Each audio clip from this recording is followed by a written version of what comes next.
mengucapkan salam sejahtera kepada di dalam kasih Tuhan ya kepada semua rekan sekerja Jembatan Kudus, ya, semua saudara-saudari seiman, semua saudara-saudari, kawan-kawan dimanapun berada yang mengambil bagian dalam kebaktian di atas talian ya pada malam ini. Jadi sangat bersyukur kepada Tuhan yang menyediakan ruang dan masa bagi kita, dan kita percaya ya ini juga adalah ya Tuhan memimpin kita sehingga kita dapat berkumpul di atas talian ini.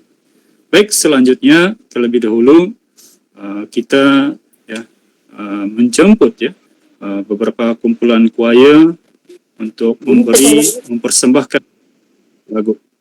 Jadi, jemput ya kumpulan choir anak-anak dari gereja tempatan dan sekaligus kumpulan choir dewasa ya dari gereja tempatan dari gereja Sugiam sendiri.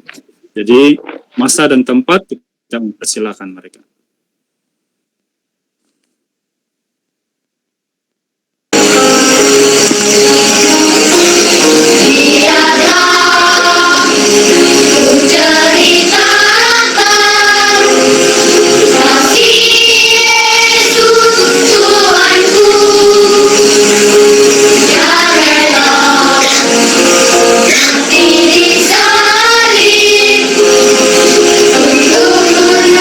Stop.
Terima kasih kepada persembahan lagu rohani daripada dua kumpulan choir dari kumpulan choir anak-anak dan juga belia dari gereja Sugiang. Kiranya Tuhan terus yang memberkati mereka. Baik, selanjutnya kita akan memanjatkan doa untuk kali pertama. Kita akan berdoa ya. Doa kali pertama ini sila berdoa dalam hati. Kalau kata doa ini saya akan pimpin di sini. Sila berdoa dalam hati. Dalam nama Tuhan Yesus Kristus memanjatkan doa. Ya Tuhan, Bapa kami yang di surga, Engkaulah pencipta langit dan bumi dan segala sesuatu. Engkaulah satu-satunya yang mencipta manusia. Engkau juga yang penuh kasih rahmat. Dan Engkaulah satu-satunya juru selamat tunggal bagi manusia. Ya Tuhan, Bapa kami yang di surga, atas pimpinan-Mu pada kesempatan ini, pada malam ini, Engkau telah memimpin kami semua, sehingga kami dapat berkumpul bersama, mengadakan kebaktian di atas talian ini. Semua ini adalah pimpinan dan berkat Tuhan. Bukan saja saudara-saudari seiman, tetapi juga turut hadir sama-sama ya, kawan-kawan di menata tempat yang ambil bahagian ya, dalam kebaktian di atas talian ini. Tuhan, kami percaya semua ini adalah berkat dan pimpinan Tuhan. Tuhan, sesuai dengan amanat-Mu, maka kiranya Engkau sendirilah yang memimpin hamba-Mu ini hingga dapat mengungsikan bagian firman Tuhan menyentuh tentang ya pengharapan dan anugerah keselamatan yang Kau janjikan ya Tuhan. Supaya apa yang disampaikan oleh hamba-Mu ini adalah sesuai dengan kebenaran dalam Alkitab dan kehendak-Mu. Tuhan, hamba-Mu ini akan mengungsikan bagian firman Tuhan di atas judul apa yang harus aku perbuat supaya aku selamat pada malam ini. Tuhan, semuanya ini kami serahkan kepada Engkau. Engkaulah yang menyertai dari awal sehingga akhir. Tuhan, segala sesuatu kami sekali lagi kami serahkan sebagai puji-pujian dan kehormatan dan kemuliaan bagi nama-Mu di tempat maha tinggi dari dulu, sekarang, sampai selama-lamanya. Demikianlah kami manjatkan doa, terpujilah nama Tuhan. Haleluya, amin.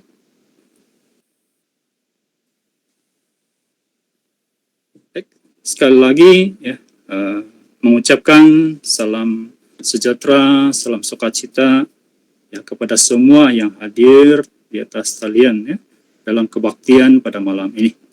Di dalam kesempatan ini kita menggunakan ya kesempatan ini kita sama-sama merenungkan ya firman Tuhan berdasarkan judul ini, apakah yang harus kuperbuat supaya aku selamat. Baik, bagi kita ya kita yang sentiasa membaca Alkitab ataupun menghauskan ya firman Tuhan dengan membaca Alkitab, sudah tentu ya ini adalah yang biasa ya sudah kita ketahui. Ini diucapkan oleh siapa dan kepada siapa. Baik, mari kita lihat Kisah Para Rasul pasal 16 ayat 30 ya. Kisah Para Rasul pasal 16 ayat 30. Ayat 30. Ia mengantar mereka keluar sambil berkata, "Tuan, Tuan, apakah yang harus aku perbuat supaya aku selamat?" Ya, saudara, kepala penjara di Filipi ini ya baru saja ya mengalami ya satu hal yang sangat mencemaskan. Dalam perenggan ya dalam Kisah Rasul ini, kepala penjara ini mengalami satu hal yang begitu mencemaskan, ya, begitu bahaya. Hampir saja dia bunuh diri karena menyangka para banduan telah melepaskan diri dari penjara. Dan di ayat 28 di situ Kisah Rasul pasal 16 ya, muncullah ya Rasul Paulus segera berteriak kepada kepala penjara ini untuk mencegah ya dia dari bunuh diri dengan pedangnya sendiri. Jadi ketika kepala penjara ini membawa ya keduanya keluar penjara, yaitu Rasul Paulus dan Silas ini, maka disitulah dia mengajukan pertanyaan apa yang harus ia perbuat supaya ia selamat ya kepada dan soalan ini diajukan ya kepada Rasul Paulus ini dan Silas. Sebab tadinya ya pembesar kota memerintahkan agar menjaga ya kedua rasul ini dengan sungguh-sungguh. Hingga kan kedua rasul ini dimasukkan ke ruang tengah ya penjara itu dan kaki mereka dipasung dengan kuat. Jadi ini menunjukkan jika tahanan ini melepaskan diri ya maka pastinya siksaan dan kematian dijatuhkan atas diri ya kepala penjara sendiri. Jadi ini adalah suatu situasi yang sangat bahaya. Ya. Tetapi kepala penjara ini tahu, dia juga sangat sadar bahwa rasul ini juga yang mencegah dia bunuh diri, ya sehingga nyawanya terselamat ya pada saat itu. Jadi setelah ia membawa kedua rasul ini keluar penjara, barulah ia mengajukan pertanyaan, apa yang harus aku perbuat agar aku lepas ya, agar dia selamat. Jadi ia bertanya sebenarnya apa yang harus dia buat agar lepas dari ancaman. Ancaman dipersalahkan ataupun disiksa atau mungkin dibunuh oleh pembesar-pembesar kota berhubung dengan diri Paulus dan Silas. Jadi tentunya keadaan ini terjadi waktu itu adalah suatu keadaan yang membawa ancaman ya, kepada diri kepala penjara ini dan juga keluarganya. Jadi secara normal setiap manusia mengutamakan keselamatan diri dan keluarga. Baik, apa jawaban Rasul ya kepada soalan yang diajukan dalam ayat 31. Kisah Rasul pasal 16 ayat 31. Percayalah kepada Tuhan Yesus Kristus dan engkau akan selamat, engkau dan seisi rumahmu. Ya. Sebenarnya keadaan waktu itu adalah keadaan yang buntu. Ya. Dari sudut kekuatan manusia, Paulus dan Silas ini tidak dapat berbuat apa-apa untuk membantu ya, kepala penjara ini lepas dari kuasa ancaman ya, pembesar-pembesar kota. Apalah Paulus, apalah Silas, apalah pengaruh mereka. Sedangkan mereka itu juga ditangkap. Ya. Jadi di luar penjara itu, seketika itu ya, mendengar soalan yang diajukan oleh kepala penjara, maka Rasul itu menjawab, percayalah kepada Tuhan Yesus Kristus dan engkau akan selamat, engkau dan seisi rumahmu. Ya. Jadi dari jawaban ini kita boleh memahami sebab yang mampu menyelamatkan hanyalah Tuhan Yesus sendiri, yaitu dialah Tuhan Tuhan lah sendiri yang dapat menyelamatkan, itu Tuhan Yesus sendiri.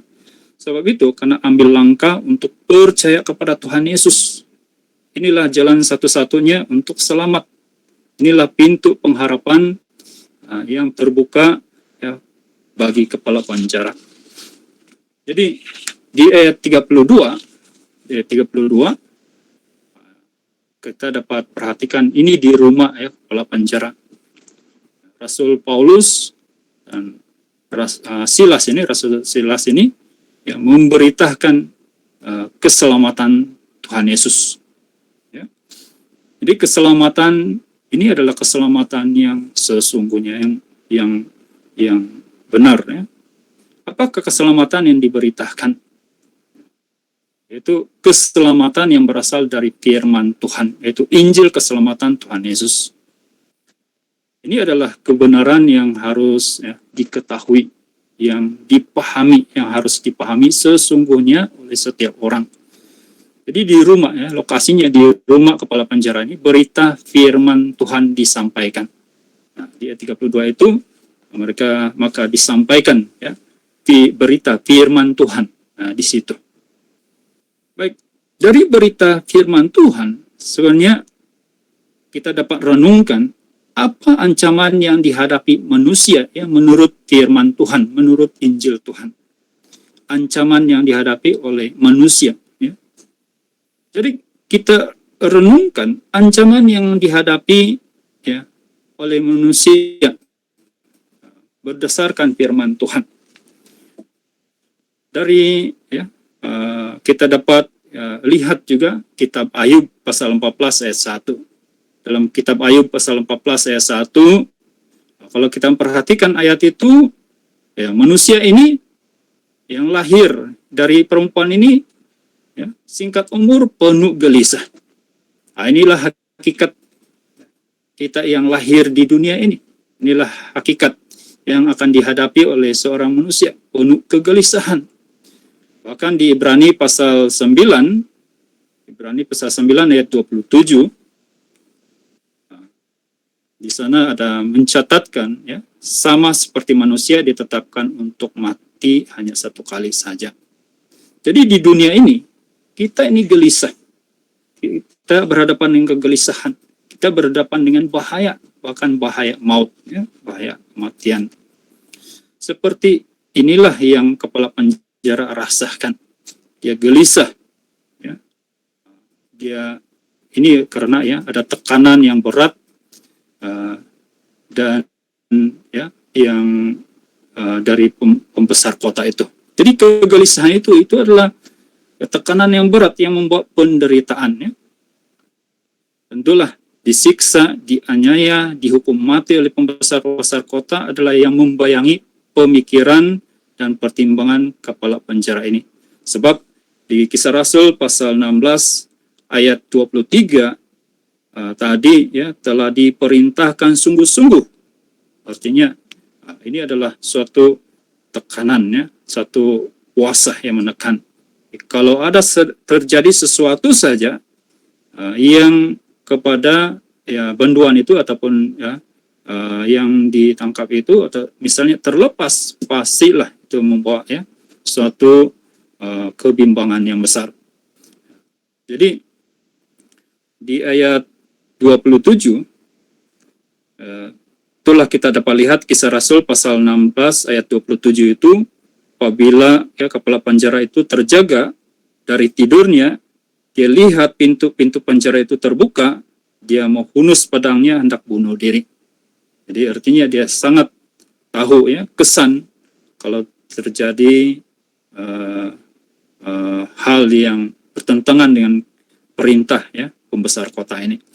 Jadi hari ini juga ya, hari ini kita juga berhadapan dengan bermacam-macam kegelisahan, ya, beban berat, dan banyaklah ancaman ya yang membahayakan keselamatan kita, kedamaian kita, kesehatan kita, diri kita dan keluarga kita.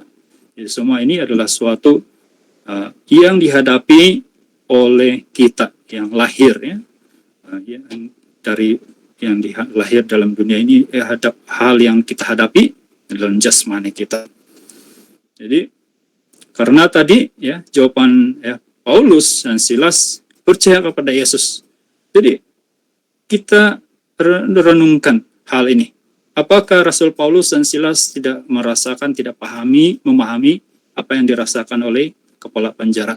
Tentunya dia paham. Bukannya tidak paham. Bahkan mereka ini lalui keadaan yang derita penuh bahaya itu juga. Sama-sama ya, lalui. Tetapi mereka ini tenang ya. Rasul-rasul ini tenang sebab ada pengharapan karena mereka telah menerima kebenaran dan memahami kebenaran firman Tuhan, akan kehendak Tuhan. Selain daripada ancaman jasmani itu, ada bahaya yang jauh lebih besar yang berada di hadapan manusia.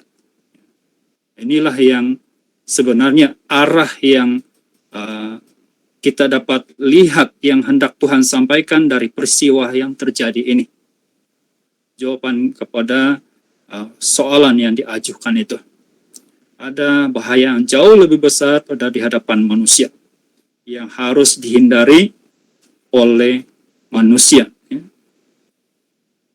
Jadi Injil Tuhan beritakan, ya, Injil Tuhan Yesus memberitahukan tentang kengerian dalam siksaan kekal. Dalam Injil Matius pasal 25 ayat 46. Injil Matius pasal 25 ayat 46 ringkas di situ, tetapi inilah yang diberitahukan oleh Tuhan Yesus dengan tegas, siksaan yang kekal, tempat yang tidak diinginkan oleh seorang pun, oleh manusia. Dan tempat ini juga bukanlah tempat yang disediakan oleh Tuhan untuk manusia. Ya, di ayat 41 Injil Matius pasal 25 ayat 41 itu sebenarnya ia disediakan ya bagi si iblis, bukan untuk manusia. Tetapi karena manusia itu jatuh dalam dosa, ya, maka ya ini ya sangat mengancam ya. Jadi Tuhan tidak mau ya ada manusia jatuh ke tempat itu. Seperti ada tertulis ya dalam 2 Petrus pasal 3 ayat 9. 2 Petrus pasal 3 ayat 9. Ia menghendaki supaya jangan ada yang binasa. Di ayat kalimat akhir itu, Tuhan itu sabar. Ia menghendaki supaya jangan ada yang binasa, melainkan semua orang berbalik dan bertobat. Jadi kita dapati, inilah kehendak Tuhan. Dari sampai tahap ini kita dapat lihat dari ancaman yang dihadapi oleh manusia jasmani, ancaman jasmani juga ancaman rohani. Ancaman rohani. Jadi inilah yang dihadapi, ancaman yang dihadapi oleh manusia, bahaya dalam hidup jasmani ini, dan bahaya yang paling ngeri adalah bahaya menanggung kengerian hukuman kekal ya, pada hidup yang akan datang. Kadang-kadang kita merenungkan betapa lemahnya kita sebagai manusia. Kita berusaha untuk mengejar keselamatan kita, tetapi terbatas kepada keselamatan jasmani. Jarang kalau Tuhan tidak sendiri ya datang membawa anugerah keselamatan, firman kebenaran, membuka rahasia tentang hidup yang akan datang bagi manusia ini, kita tidak mungkin ya akan selamat.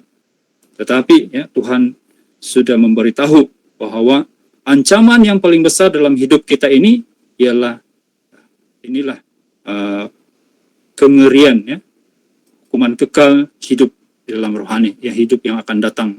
Inilah ancaman rohani.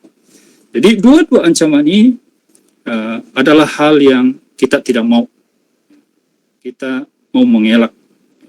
Kita mau memperoleh keselamatan, mau mendapatkan perlindungan dan keselamatan daripada ya Tuhan sebenarnya. Kita renungkan ya berdasarkan firman Tuhan juga untuk memahami apa yang harus ku perbuat supaya aku selamat. Kita renungkan sedikit ya. Kenapa ancaman yang besar ini berlaku atas diri kita? Dari dulu kita dengar dan sampai sekarang ini kita terus-menerus merasai ancaman. Kenapa ancaman besar ini berlaku? Jadi firman Tuhan mengatakan karena dosa. Dalam Roma pasal 5 ya. Roma pasal 5 ayat 12. Roma pasal 5 ayat 12. Sebab itu, sama seperti dosa telah masuk ke dalam dunia oleh satu orang, dan oleh dosa itu juga maut. Demikianlah maut itu telah menjelar kepada semua orang, karena semua orang telah berbuat dosa. Sebab ini kejahatan membuat manusia sampai di situ ya. Semua orang telah berbuat dosa. Baik. Sebab inilah kejahatan ya membuat manusia jatuh dalam dosa. Jadi sejak Adam dan di dalam Adam.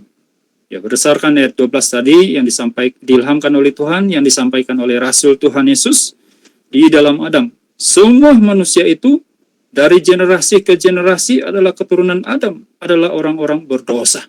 Tidak ada satu pun yang terlepas. Itulah sebabnya dalam jasmani berhadapan dengan penderitaan, rohani juga berhadapan dengan ancaman bahaya rohani. Ya. Jadi bahaya rohani ini maksudnya selepas meninggal, ya, manusia akan bangkit, bukan lenyap. Meninggal dunia artinya bukan dia lenyap, tapi dia suatu hari nanti dia akan dibangkitkan. Tetapi kalau hal dosa itu tidak diselesaikan selama kita masih hidup di dunia ini, maka ya akan bangkit juga. Tetapi apa yang terjadi? Yohanes pasal 5 ayat 29. Injil Yohanes pasal 5 ayat 29. Di ayat 29, ya, Injil Yohanes pasal 5 ayat 29. Dan mereka telah berbuat baik akan keluar dan bangkit untuk hidup yang kekal, tapi mereka yang telah berbuat jahat akan bangkit untuk dihukum. Jadi kita lihat, ini adalah kebenaran dari Injil Tuhan yang tidak boleh kita abaikan, yang kita tidak boleh remehkan. Ya. Jadi Tuhan memberitahu bangkit juga, tetapi akan dihukum, untuk dihukum. Jadi ini adalah ancaman rohani. Jadi kenapa firman Tuhan memberitahu hal ini ya, kepada kita? Karena hal ini adalah hal yang paling penting dalam hidup kita. Supaya kita ini jangan hidup sia-sia, dan akhirnya kita jatuh di tempat yang Tuhan tidak ingin ya, manusia ini datang ataupun pergi. Dia inginkan manusia ini kembali ke sisi Tuhan. Tuhan Yesus ya masih menaruh balas kasihan ya kepada kita. Karena apa? Tuhan memberitahukan hal ini, artinya Tuhan masih ya menaruh balas kasihan kepada kita. Kasih Tuhan itu macam mana? Seperti dalam 2 Petrus pasal 3 ayat 9 tadi, Dia menghendaki ya semua orang berbalik dan bertobat. Artinya ini adalah suatu ruang Tuhan mau menyelamatkan kita. Jadi seperti ya hal ini sebenarnya sampai kepada kita hari ini. Seperti situasi kepada kepala penjara ini. Siapa sangka ya, itu adalah kesempatan beroleh pertolongan atas kasih karunia Tuhan Yesus. Kalau kita tinjau-tinjau dari niat awalnya ialah dia mau mencari bagaimana dia beroleh keselamatan dari ancaman pembesar kota. Tetapi Injil Tuhan memberi peluang kepada dia supaya dia mengetahui hal yang ancaman yang lebih besar, bukan saja ancaman daripada pembesar kota itu, tetapi ancaman bahaya kebinasaan karena manusia ini berdosa. Jadi hal ini adalah hal yang Tuhan mau ya supaya kita ya memahami ataupun manusia pahami. Baik, apabila kita lihat hal ini dari Injil, dari firman Tuhan, bukan saja dia mendedahkan bahaya yang akan dihadapi yang menimpa hidup ya seorang manusia, baik jasmani maupun rohani, tetapi Tuhan juga memberitahu pertolongan yang dapat melepaskan diri dari ancaman yang besar ini. Secara ringkasnya, Injil Tuhan memberitahu. Injil Matius pasal 1 ayat 21. Injil Matius pasal 1 ayat 21. Injil Matius pasal 1 ayat 21, Tuhan Yesus mau ya menyelamatkan kita. Ya, menyelamatkan umatnya dari dosa. Artinya Tuhan Yesus mau menyelamatkan kita ini dari dosa. Dari penghujung Injil Matius ialah segala bangsa. Jadi sasaran keselamatan Tuhan itu pada semua bangsa, kepada semua manusia. Ya. Jadi Tuhan ingin menyelamatkan kita. Apa tujuannya? Di pas Injil Matius pasal 1:21 tadi, menyelamatkan kita dari dosa. Dosa itu ya, berhadapan dengan penghukuman ya, kengerian kekal. Itulah yang paling mengerikan. Ya, paling mengerikan. Lebih daripada penderitaan, ancaman jasmani itu semata-mata. Jadi kita dapat lihat, dosa inilah yang membawa kepada kesiksaan kekal itu. Seperti yang dikatakan oleh Paulus, upah dosa itu ialah maut. Maut bertentangan dengan hidup kekal bersama Tuhan. Maut itu hidup kekal ya, dalam dihukum, menerima siksaan kekal. Jadi Tuhan mau menyelamatkan kita ya lepas dari dosa ini. Jadi bagaimana? Apabila kita kembali kepada Kisah Para Rasul pasal 16 tadi, Kisah Para Rasul pasal 16. Kisah Para Rasul pasal 16 ayat 33. Di situ ada disebut tentang dibaptis ya. Dibaptis. Jadi baptisan ada dijalankan bagi kepala penjara dan sekeluarganya. Tiba-tiba ada pembaptisan. Bolehkah pembaptisan itu melepaskan kepala penjara dan keluarga kepala penjara ini daripada disalah paham, daripada berhadapan dengan ancaman pembesar kota? Tentulah secara logiknya kita tidak dapat menghubungkan ya, mereka itu adalah cara yang bijak boleh melepaskan diri mereka. Tetapi hal ini jauh daripada pemikiran biasa, ya, pemikiran biasa. Dibaptis. Kenapa dibaptis? Bila kita renungkan dalam firman Tuhan, dalam Injil Tuhan Yesus, kenapa dibaptis?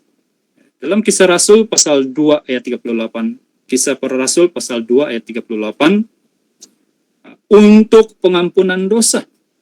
Jadi dibaptis untuk pengampunan dosa. Sebab Rasul Petrus berkata, hendaklah kamu masing-masing memberi dirimu dibaptis dalam nama Yesus Kristus untuk pengampunan dosa. Jadi melalui baptisan Tuhan Yesus, barulah Tuhan Yesus mengampuni dosa seseorang itu. Demikianlah, ya lepas ya dari ancaman hukuman kekal. Demikian, kalau kita perhatikan sampai kepada Titus pasal 3 ayat 5, Titus pasal 3 ayat 5, di situ kita lihat melalui baptisan itu pemandian kelahiran kembali, kita diselamatkan. Diselamatkan oleh Tuhan. Jadi keselamatan itu pengharapannya ialah Tuhan membawa kita kembali ke sorga. Tinggal bersama Tuhan ya di dalam di sorga. Jadi itulah perlu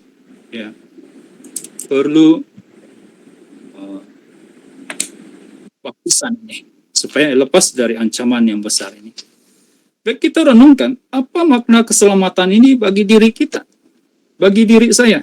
Apakah makna keselamatan ini bagi diri saya, bagi diri kita, ataupun kita renungkan juga apa makna keselamatan ini dari diri kepala penjara dan keluarga kepala penjara di Filipi. Yang pertama ialah beroleh kelegaan, kesukacitaan, ya, lepas dari ancaman. Ini adalah pertolongan Tuhan Yesus yang besar yang terjadi kepada keluarga kepala penjara di Filipi. Jadi kalau keseluruhan, kalau kita kembali kepada Kisah Rasul pasal 16 itu, kalau kita baca bahagian ini, maka kita dapati ia lepas dari ancaman maut.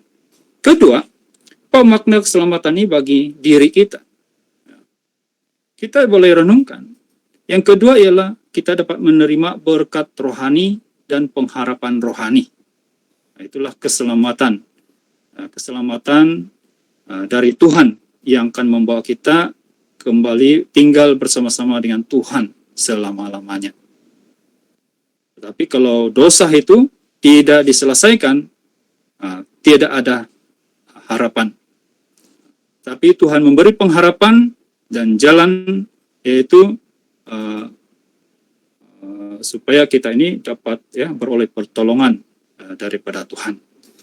Jadi hari kelak kita ada pengharapan menerima bagian yang mulia di sorga, menerima suatu bagian yang tidak binasa, yang tidak cemar, yang tersimpan di sorga. Jadi ini adalah janji Tuhan kepada kita. Jadi secara ringkas, makna keselamatan ini bagi kita sebenarnya di dalam kehidupan jasmani kita mengalami pertolongan Tuhan, si keperluan kita, dan lebih lagi dalam berkat rohani ini lebih penting, lebih utama di dalam seluruh hidup kita. Baik, dalam renungan ini kita renungkan apa syarat keselamatan ini sehingga ia terjadi atas diri kita, bahkan terhadap kepada keluarga kita. Kita kembali kepada Kisah Para Rasul pasal 16 Kisah Para Rasul pasal 16 tadi ayat 31. Kisah Para Rasul pasal 16 ayat 31. Di situ Rasul Paulus berkata, "Percayalah kepada Tuhan Yesus Kristus." Percayalah kepada Tuhan Yesus Kristus. Ini adalah iman seorang Kristen. Jadi seseorang, inilah langkah pertama yang diberitahukan oleh Rasul kepada kepala penjara. Jadi bagi seseorang ini langkah pertama yang wajib. Tentunya inilah yang diberitakan kepada keluarga kepala penjara juga. Langkah awal adalah memiliki iman kepada Tuhan Yesus. Apa syarat keselamatan ini? Di langkah awal, mesti memiliki iman kepada Tuhan Yesus. Iman kepada Tuhan Yesus ini sangat penting. Percayalah kepada Tuhan Yesus Kristus. Hal ini menarik untuk kita renungkan. Iman ini sangat penting. Pertama sekali kita renungkan, siapakah Yesus yang dikenal oleh Rasul Tuhan Yesus? Ataupun kita katakan Rasul Paulus. Siapa Yesus yang dikenal oleh Rasul Paulus? Kita kenal, tadi dedahkan, Rasul Paulus ini memang terkenal, diutus sebagai Rasul kepada bangsa-bangsa lain. Bagaimana dia percaya, bagaimana dia mengenal Yesus, itu menjadi suatu hal yang penting dalam sejarah gereja, sehingga 3 kali direkodkan dalam sejarah gereja benar, yaitu dalam Kisah Para Rasul. Jadi kita dapat lihat dalam Kisah Para Rasul pasal 26. Kisah Para Rasul pasal 26 ayat 9. Kisah Para Rasul pasal 26 ayat 9. Siapa Yesus ini? Bagi Paulus sebelum dia percaya, Kisah Rasul pasal 26 ayat 9 ini, sebelum percaya ataupun sebelum dia menjadi pemercaya Tuhan Yesus, siapa Yesus ini bagi Rasul Paulus? Ialah sekedar manusia yang bukan disembah, bukan disembah. Itulah dia menentang nama Yesus itu. Bagaimanapun juga, dia kata, bagaimanapun juga aku sendiri pernah menyangka bahwa aku harus bertindak menentang nama Yesus dari Nazaret. Tetapi setelah Paulus menerima kasih karunia dari Tuhan Yesus, ia sebut sebagai, yaitu yang dia sebut sebagai penglihatan dari sorga. Dalam Roma pasal 9 ayat 5. Roma pasal 9 ayat 5, Rasul Paulus ada mengatakan, yang mereka adalah keturunan bapak-bapak leluhur yang menurunkan Mesias dalam keadaannya sebagai manusia yang ada di atas segala sesuatu. Ia adalah Allah yang harus dipuji sampai selama-lamanya. Amin. Jadi Paulus yang mengenal Yesus adalah Tuhan yang mengambil rupa manusia. Ya, mengambil rupa manusia. Bahkan Tuhan Yesus ini mati di atas kayu salib menebus umat manusia dari dosa dan menjadi juru selamat bagi orang berdosa. Paulus pernah berkata ataupun mencatatkan dalam suratnya, di antara orang berdosa akulah yang paling berdosa. Tuhan Yesus itu datang dan menyelamatkannya, menebusnya. Jadi percaya kepada Tuhan Yesus ini ya haruslah cara yang demikian, bukan setakat percaya Yesus adalah Tuhan, tapi sungguh-sungguh harus memiliki suatu pengenalan yang jelas bahwa percaya kepada Tuhan Yesus itu adalah Allah itu sendiri yang mengambil rupa sebagai manusia, dan ialah mati di atas kayu salib, yang mati untuk menembuskan dosa kita. Jadi dari pengenalan ini, dari iman ini adalah iman ya, yang asas percaya kepada Yesus adalah Tuhan, Juru Selamat tunggal. Jadi melalui iman sedemikian, untuk memperoleh keselamatan, harus juga terima cara penyelamatan Tuhan Yesus. Bukan setakat mengenal, kemudian kita katakan, saya mengenal, saya percaya Yesus. Tetapi selanjutnya harus menerima ya cara penyelamatan Tuhan Yesus. Jadi kita kembali ke Kisah Rasul pasal 16. Kisah Rasul pasal 16 ayat 33 ya. Kisah Rasul pasal 16 ayat 33. Ya. Kisah Rasul pasal 16 ayat 33. Kita dapati ya, pada jam itu juga kepala penjara ini membawa mereka dan membasuh bilur mereka. Seketika itu juga ia dan keluarganya memberi diri dibaptis. Baik. Tuhan Yesus yang mendirikan gerejanya. Dan melalui gerejanya, setiap bangsa dapat datang dan dapat menerima anugerah keselamatan dari Tuhan Yesus. Itulah Tuhan ya berkata dalam Injil Matius pasal 16 ayat 18. Injil Matius pasal 16 ayat 18. Aku berkata kepadamu, engkau adalah Petrus, di atas batu karang ini aku mendirikan jemaatku dan alam maut tidak akan menguasainya.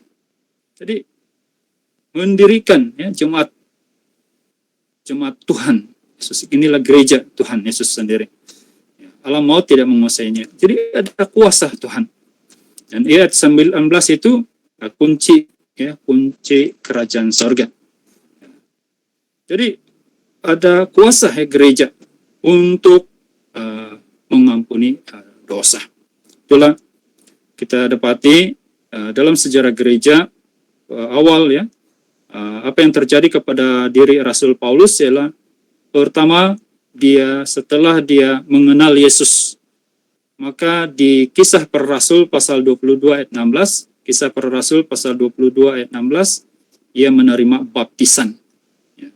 Sebab Tuhan melalui gereja mengutuskan hamba dia, Ananias, dialah yang membaptis Rasul Paulus.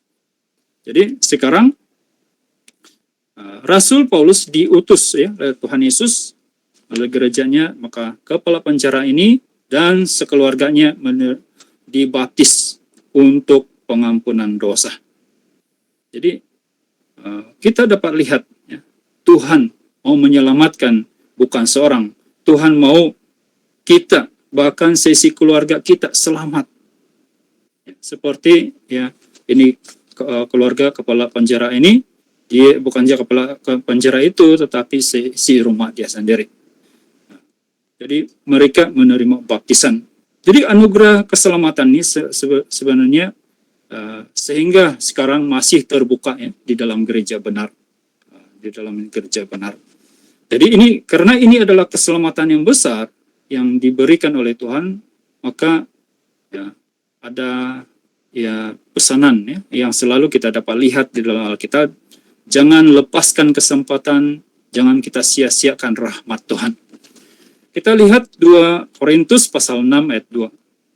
2 Korintus pasal 6 ayat 2 ya. 2 Korintus pasal 6 ayat 2. Sebab Allah berfirman, pada waktu aku berkenan, aku akan mendengarkan engkau, dan pada hari aku menyelamatkan, aku akan menolong engkau. Sesungguhnya waktu ini adalah waktu perkenanan itu. Sesungguhnya hari ini adalah hari penyelamatan itu. Jadi setiap kita ini ya, dia anugerahkan kesempatan oleh Tuhan. Ini pertolongan, ini ya sebenarnya kasih karunia Tuhan kepada kita. Jadi bagi kita perlulah kita ini menghargai ya ruang kesempatan yang diberikan oleh Tuhan selagi kita hidup, selagi Tuhan memberi peluang ini. Jadi kita jangan sia-siakan ya. Sekarang masih terbuka, maka kita ambil dengan segera. Seperti ya keluarga kepala penjara ini. Kalau kita perhatikan di Kisah Rasul pasal 16 ayat 33, ada satu rekod di sini, seketika itu ya, seketika itu juga ya, keluarganya kepala penjara ini dan keluarganya memberi diri dibaptis. Apa artinya? Kesempatan tidak dilewatkan. Ya, tidak dilewatkan. Jadi hal inilah adalah hal yang sangat penting. Kenapa hal ini tidak dilewatkan? Kita tidak boleh abaikan. Kita tidak boleh lepaskan. Kita tidak boleh sia-siakan rahmat Tuhan ini. Karena ini adalah keselamatan yang sesungguhnya. Keselamatan yang benar-benar adalah keselamatan ya, yang sesungguhnya, yang besar. Ya. Kita dapat lihat ini ya, kasih karunia Tuhan ini memang melampaui segala pikiran kita ya, sebagai manusia. Tapi inilah Tuhan, kasih Tuhan itu sangat besar. Kita perhatikan keselamatan yang diterima, yang dinikmati oleh keluarga kepala penjara ini. Kita perhatikan Kisah Para Rasul pasal 16 ayat 35 dan ayat 36 ya. Kisah Para Rasul pasal 16 ayat 35 dan ayat 36 ya. Setelah hari siang ya, pembesar kota ya menyuruh pejabat kota pergi kepada kepala penjara dengan pesan, lepaskanlah kedua orang itu. Ayat 36, kepala penjara meneruskan pesan itu kepada Paulus, katanya, pembesar kota telah menyuruh melepaskan kamu, jadi keluarlah kamu sekarang dan pergilah dengan selamat. Nah, saudara, di sini kita dapat renungkan, keluarga kepala penjara ini benar-benar merasai pertolongan dari Tuhan. Bukan saja pertolongan rohani, tetapi pertolongan jasmani. Tadinya hidup ya, diri kepala penjara bahkan keluarganya terancam keselamatan, ketenteraman, ya, dicengkam, ya, keselamatan jasmani, tiada damai, mereka risau, terancam. Tetapi daripada ayat 35, ayat 36, pembesar kota ini mengarahkan, melepaskan kedua orang itu, artinya kepala penjara ini terlepas sudah daripada ancaman itu. Dan itu juga keselamatan bagi kedua rasul Tuhan. Memang sisi lain, hamba-hamba Tuhan, memang Tuhan lindungi dan jaga. Tetapi di sisi kepala penjara dan keluarganya, ini adalah suatu anugerah, keselamatan Tuhan, pelindungan Tuhan. Bukan saja soal rohani, tetapi soal jasmani. Mereka benar-benar dibebaskan, ya, dibebaskan. Belenggu rasul dan diri kepala penjara ini dan keluarganya terlepas. Maka demikianlah, ya, mereka beroleh keselamatan dari Tuhan. Itu adalah suatu hal yang suatu hal berkat yang sangat berlimpahan. Tetapi lebih besar dari segalanya adalah menerima ya sukacita rohani. Ini adalah berhubung dengan ya keselamatan rohani. Kita lihat di ayat 34. Kisah Para Rasul pasal 16 ayat 34. Ayat 34. Lalu ia membawa mereka ke rumahnya dan menghidangkan makanan kepada mereka. Dan ia sangat bergembira bahwa ia dan seisi rumahnya telah menjadi percaya kepada Allah. Saudara-saudari, kawan-kawan yang dikasihi dalam Tuhan, kita renungkan ya, rekod ini. Ringkas, tetapi ini adalah mengandungi ya hubungan dengan sukacita rohani. Mereka bergembira kenapa? Soal ancaman pembesar kota tidak ada lagi terpikir di sini. Tetap mereka bersukacita kenapa? Menjadi percaya kepada Allah. Ya. Ini adalah sukacita rohani. Ya, percaya kepada Allah. Ya, sangat gembira telah menjadi percaya kepada Allah. Yesus adalah Tuhan dia. Dia menjadi milik Tuhan, menjadi anggota tubuh Tuhan. Sama seperti Paulus, Silas adalah anggota tubuh Tuhan, milik Tuhan, menerima anugerah keselamatan Tuhan. Bersukacita, ya, sukacita. Jadi, sukacita rohani. Sangat gembira ya, dia, kepala penjara ini, seisi rumah dia percaya kepada Allah. Karena mengenal gereja milik Tuhan. Dia memperoleh keselamatan. Dia mengenal Paulus, Silas itu rasul Tuhan, hamba-hamba Tuhan yang diutus Tuhan. Kemudian mereka menerima anugerah keselamatan yang cuma-cuma dari Tuhan. Dari baptisan, dilepaskan dari maut. Dari beroleh ya, suatu hidup yang penuh pengharapan. Dia akan diselamatkan oleh Tuhan. Akan kembali ke surga. Jadi ini adalah sukacita. Ya. Ini adalah sukacita rohani. Kalau kita renungkan, kenapa sukacita? Kenapa ini adalah ya satu kesukacitaan yang rohani yang kita coba renungkan ialah kenapa menjadi percaya kepada Tuhan Yesus dia bersukacita. Jadi hari ini ya bagi pengalaman ya, pemerja Gereja Semangat kita ini sangat bersukacita karena setelah kita ya masuk dalam keluarga Tuhan, menerima ya keselamatan Tuhan dalam gereja benar ini, kita menerima berkat rohani yang besar seperti ini, yaitu penebusan dosa dan kita memiliki pengalaman ataupun ini pengharapan ya rohani kepada Tuhan. Maka kita dapati di ayat 30 ya, di ayat 34 ini kita dapat lihat kepala penjara membawa rasul-rasul ke dalam rumahnya, menghidangkan makanan kepada mereka.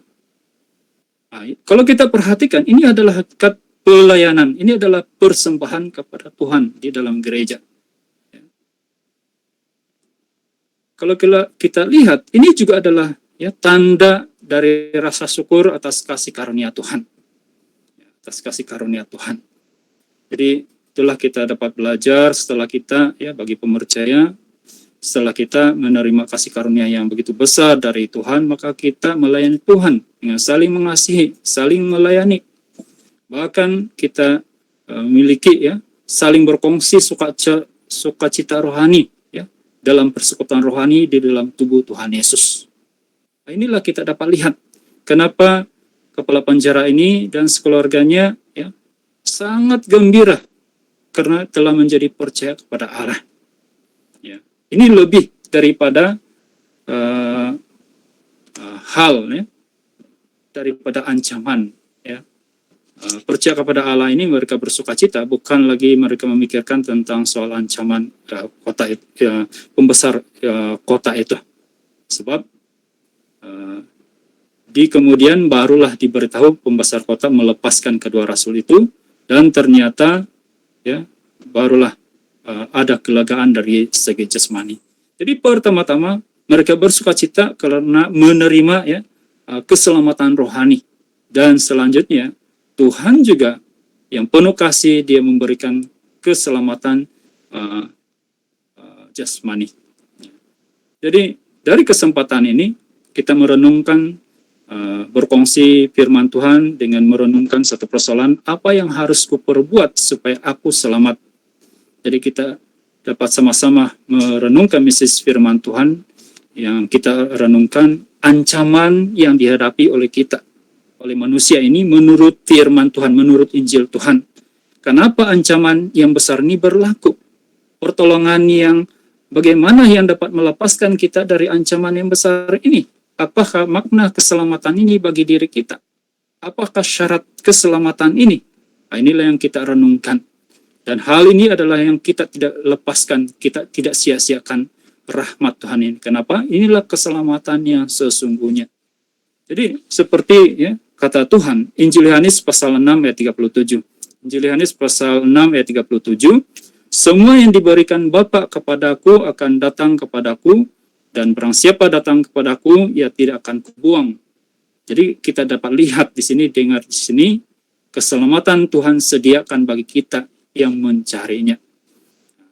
Jadi ya, sekarang ini adalah kesempatan belas kasihan Tuhan kepada kita seiman, supaya kita benar-benar menghargai ini keselamatan yang diberikan oleh Tuhan, dan kiranya Tuhan membantu kawan-kawan juga supaya kita dapat ya beroleh suatu pertolongan yang besar, yang sangat berharga ya daripada Tuhan. Kiranya perkongsian ini sampai di sini.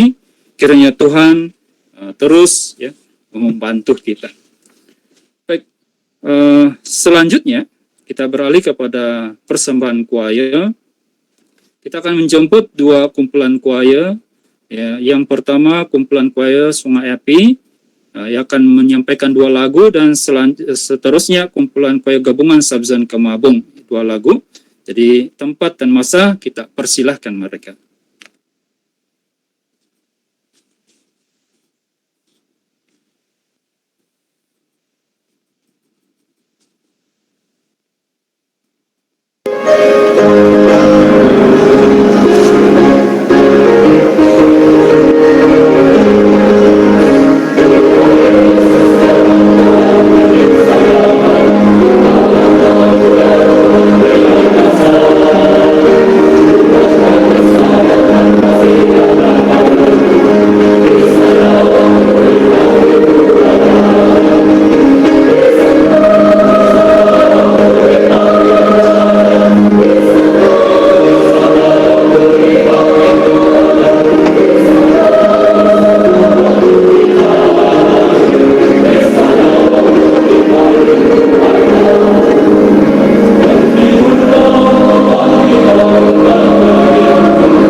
Terima kasih atas persembahan choir ya, yang disampaikan oleh dua kumpulan ayat tadi. Kiranya Tuhan mengingati. Selanjutnya kita sekali lagi kita pergi ke perkumpulan choir yang kedua.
kita mengucapkan terima kasih kepada kumpulan choir dari Sungai Api, dan yang kedua dari choir gabungan Sabson Kemabung.